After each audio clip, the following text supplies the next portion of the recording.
People will most likely reject you because you do not have what they want to get, and they will make a mockery of you just to feel better.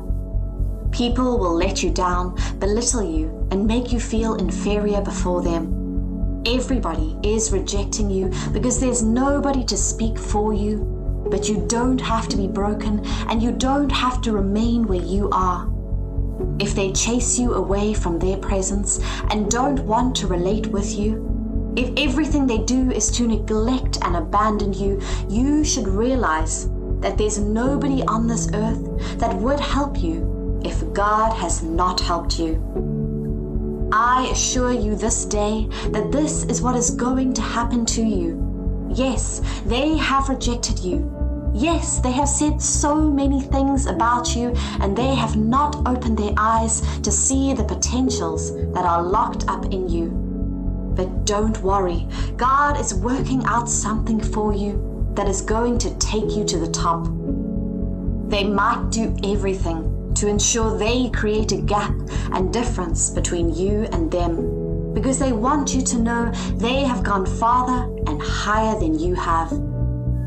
All of this is aimed at demoralizing you. They want you to feel little so that you will not see any reason or have the strength to get better. I want to tell you something today and right now. Rejection is not death, and failure is not the end. If you find yourself in such a situation of rejection where nobody wants to relate with you, don't think it is the end of the world.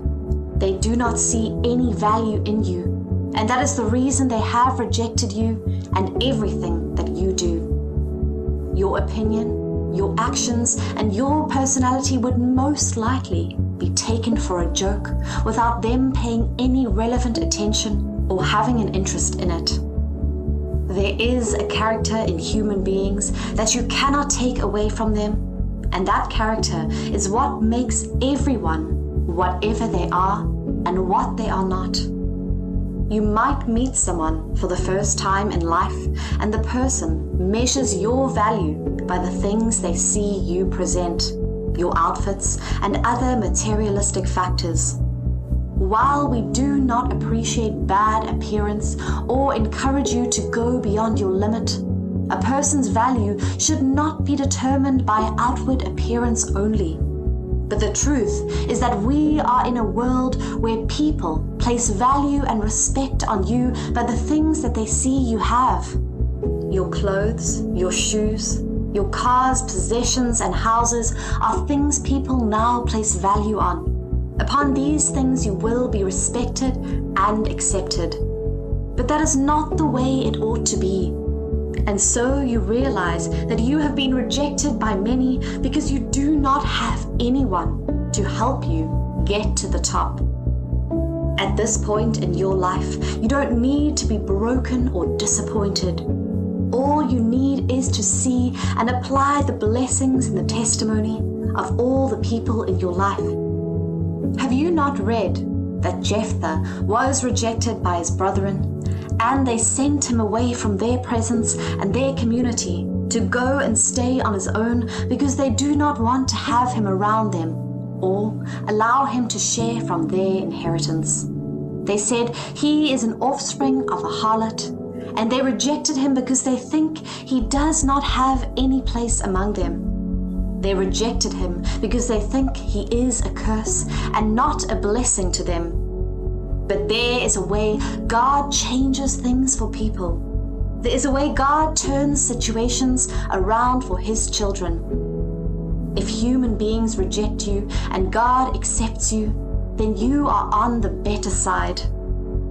The only care you have to take is not allowing God to reject you, because that is the most dangerous situation to be.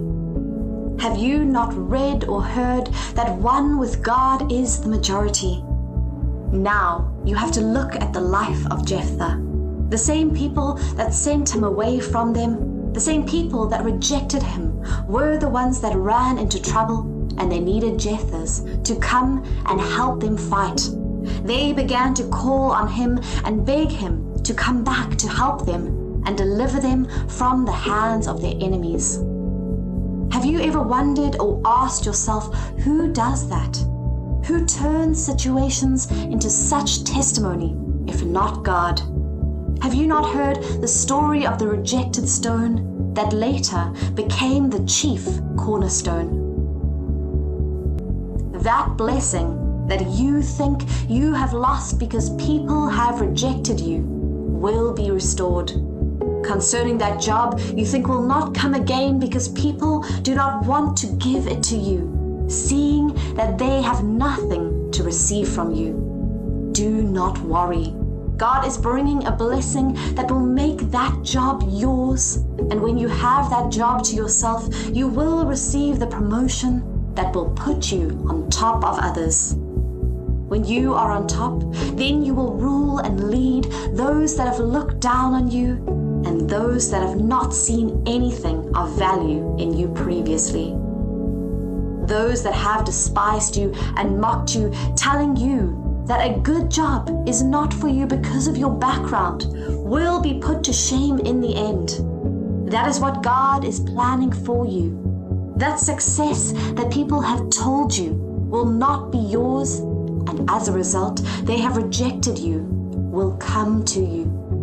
There is a blessing that will happen in your life that will give you that success, and your light will outshine that of those that have rejected and said many wrong things about you. They will see how your rejection will take you to a place where your blessings will become eminent to you.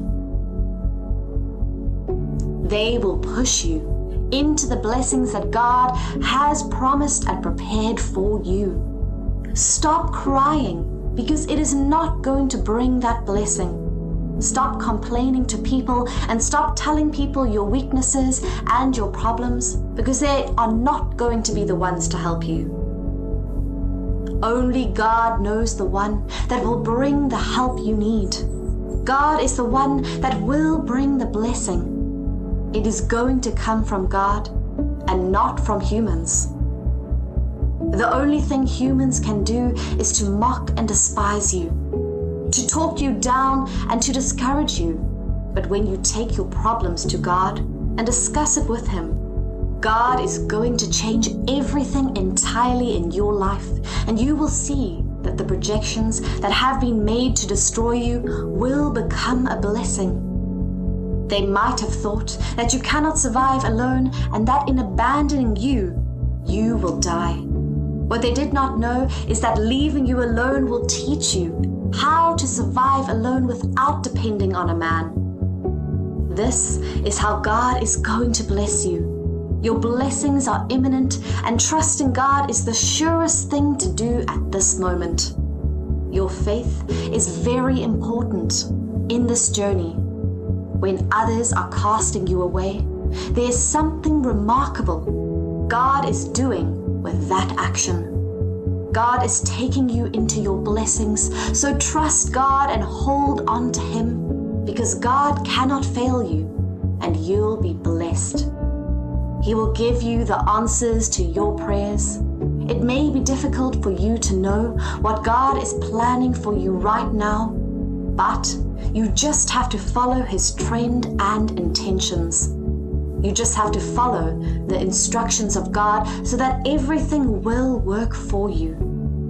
When God says stand, you get to stand. And when God says sit, you just have to sit.